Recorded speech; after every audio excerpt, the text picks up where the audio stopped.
What's this? A letter for me. Welcome to another episode of Remember the Great Sports Through the Mail Thursdays. Today I'm going to share with you 3 envelopes that I recently received back, and one is an oversized envelope, so I know which one, I know who that player is because of where it's postmarked. So we're going to save that one for last. So the first one we're going to hop right into. It is postmarked from Florida, actually, and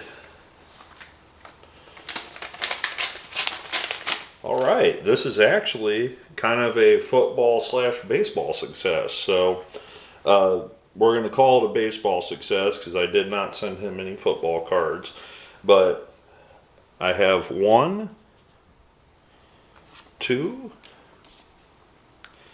3, and 4 from former New York Yankee prospect / Michigan Wolverine quarterback / Houston Texan quarterback Drew Henson. So, for some of the younger viewers, you may not know who Drew Henson is. He was not hugely successful in Major League Baseball, nor was he hugely successful in the NFL. But he was one of those rare athletes that excelled on both the baseball diamond and in football. Well, Drew Henson was the quarterback for the University of Michigan. He was that good of a quarterback at Michigan that there was this little-known second-string quarterback named Tom Brady that was his backup in college. Yes, the Tom Brady was the backup quarterback to this gentleman while in college. Now, everybody knows who Tom Brady is. Even the younger viewers know who Tom Brady is. This guy was that good at college football that Tom Brady backed him up. That's amazing. All right, so let's talk a little bit about his football career, but most importantly, let's talk about his baseball career. So, Drew was drafted by the New York Yankees in the 3rd round in the 1998 draft. And I think that he slipped down to the 3rd round because of signability factors. You know, the New York Yankees are well known to have some finances that other teams don't, like the Kansas City Royals or the Minnesota Twins, smaller market teams. So I think his draft status dropped for that very reason. Well, the Yankees drafted him in the 3rd round and gave him $17 million not to play football. So he started out in the GCL playing for the Yankees in 1998. He followed the year in 1999 playing for Single A, where he had a respectable year, batting .280 with 13 home runs. He began the 2000 season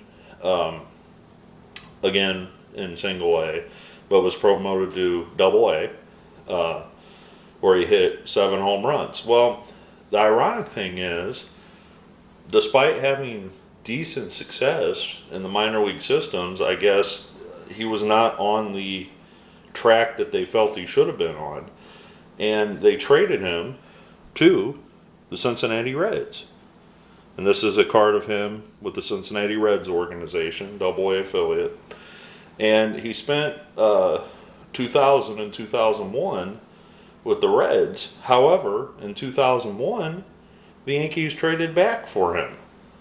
The Yankees sent Willie Mopena, which many of you may remember in Cincinnati, back to Cincinnati to get Drew Henson. Well, when the Yankees got him back, they put him in AAA. However, he struggled a little bit and only batted, just around .230 over a 3-year period. Well, here we are again with the Reds, and you're going to know this person. In 2003, the Yankees called him up, and I guess the best way to put it is they were frustrated with his progress. He was called up in 2002 in September, and he also spent part of 2003 at the end of the season, with the Yankees. Well, in 2002, he struggled in the majors. He didn't do really well, and they went back to the Cincinnati Reds and traded for Aaron Boone. So this is how Aaron Boone became a New York Yankee. Aaron Boone, as many of you may know now, is the current manager of the New York Yankees. So when the Reds traded for Aaron Boone, that pretty much left Drew Henson without a job. After the trade for Aaron Boone, he decided that he wanted to try his take at football. The Houston Texans selected him in the 6th round and offered him a contract. He retired for baseball after the 2003 season, and he returned to football for the 2004 season. He didn't play long for the Texans before he was traded actually he didn't play at all for the Texans, but where he was traded to the Dallas Cowboys. Well, he had an opportunity to play for the Cowboys, and things just did not work in the 2 seasons that he was there. After that, he wound up playing for, a NFL Europe team called the Rain Fire in 2006. And then the Minnesota Vikings picked him up, and he was a practice squad member, and he also played for the Detroit Lions in 2008. Well, in a whirlwind of about 10 years, Drew Henson went from the can't-miss product player out of Michigan to play both sports to not having a job in either sport. So, very happy to get these back.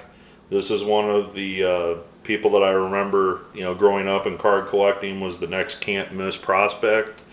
Unfortunately, things didn't work out in either sport for Drew. I know that he has since retired and done other endeavors, relocating to Florida.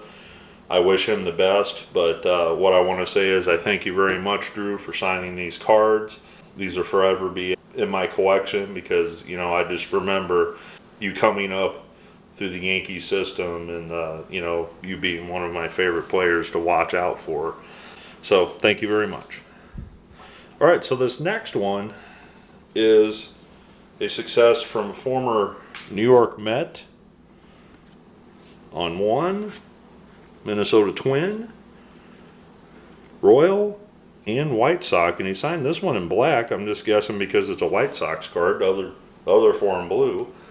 Sometimes guys, change Sharpies in the middle of signing for some reason. And the only thing I can think of is blue for Royals and Mets. Although the Twins are blue, or not blue, really. So, I don't know. So, not really sure why he signed in different colors. But Terry Leach, he was a longtime major leaguer, kind of a sidearm sinker ball, type of delivery pitcher. You can kind of see his sidearm delivery right there. Kind of a unique throwing style that you don't see too often anymore. He came up with the Mets in 1981 and 82. However, after the 82 season, he spent 83, 84, 85, and 86 essentially in the minor leagues. He was back in the majors in 85. He was part of the 86 Mets team that won the World Series. However, he was not on the World Series team. He only appeared in a couple games that year for the Mets. However, he did eventually get a World Series ring. However, he never did play in the series. It took about 10 years for him to get a ring from the Mets. So he kind of moved around a little bit throughout his career. After his career with the Mets, he went to the Kansas City Royals, as that car indicates right there. He spent one season with the Royals.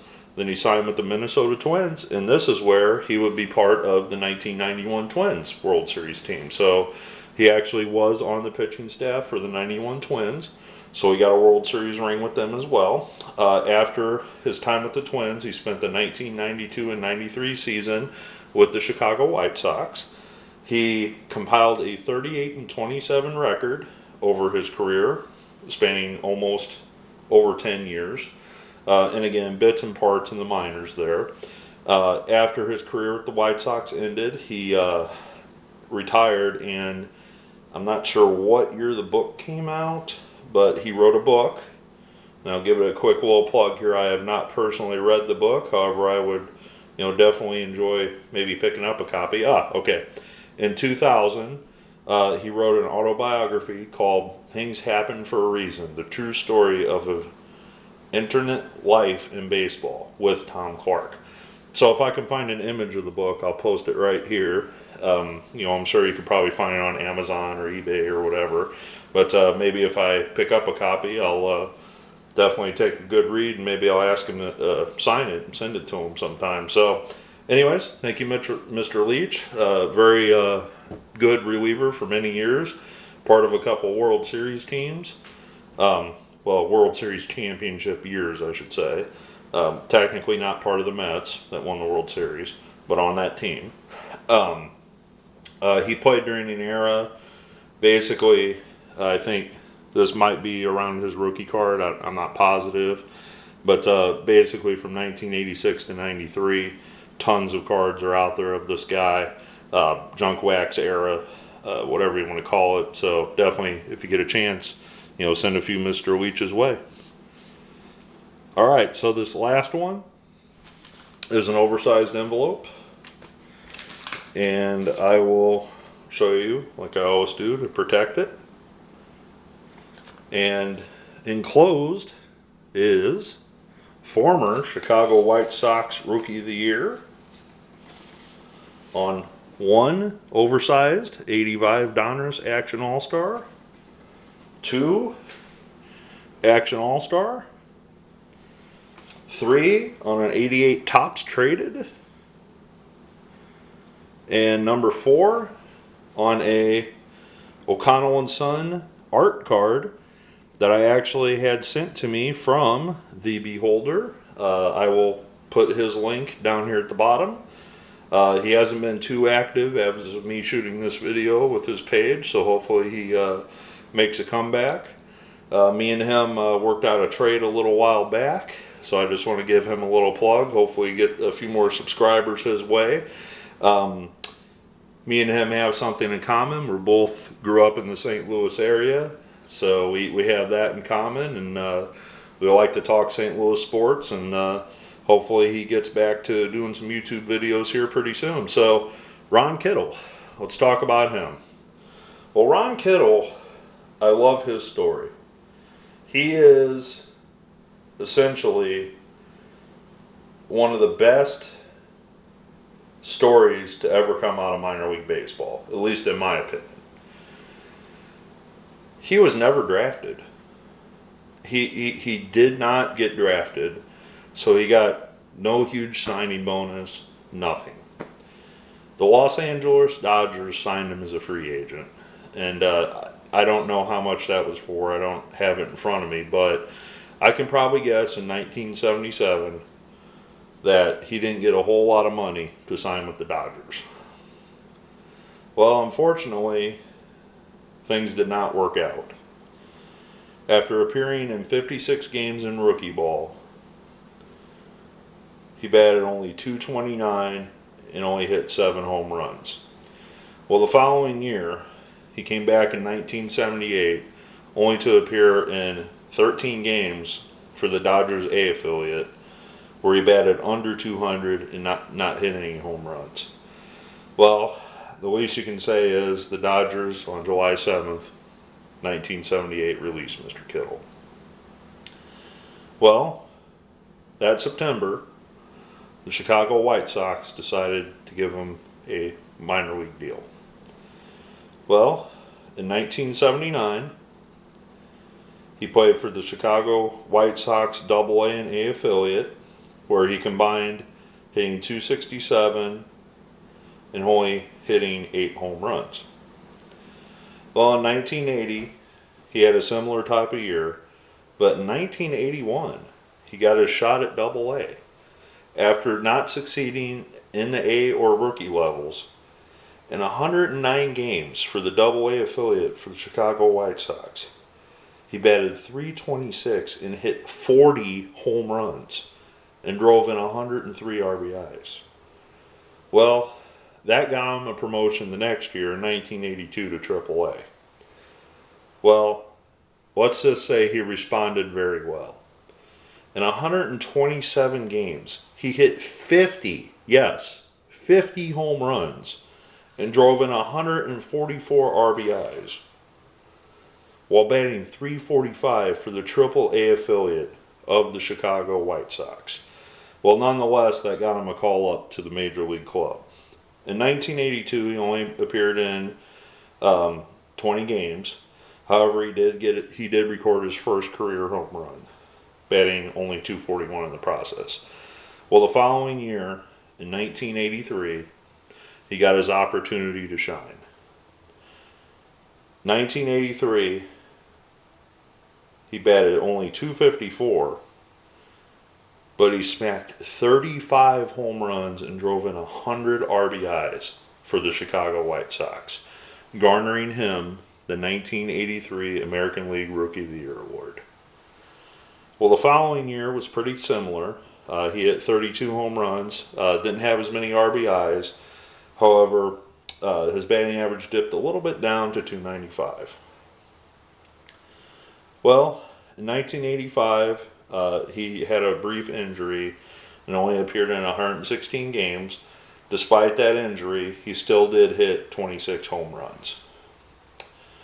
Well, at 28 years old, going into the 86 season, the White Sox had him playing, different positions, first base, outfield, designated hitter, and he hit 11 home runs for the White Sox before they decided to trade him at the trading deadline on July 30th to the New York Yankees. He was traded for a couple major leaguers, well, at the time, probably minor leaguers, Ron Hassey and Carlos Martinez, which is Jose Martinez's father. Well, his time in New York was very short. He only spent part of the 86 season and the 87 season with the Yankees. Well, his success was not that high, where he only hit about 12 home runs with the Yankees full-time in 1987. Well, after the 87 season, he was let go by the Yankees, and that's when he signed with the Cleveland Indians. Well, with the Indians, things didn't get too much better. He only appeared in 75 games for the Indians in 88 and batted .258 and hit about 18 home runs playing part-time.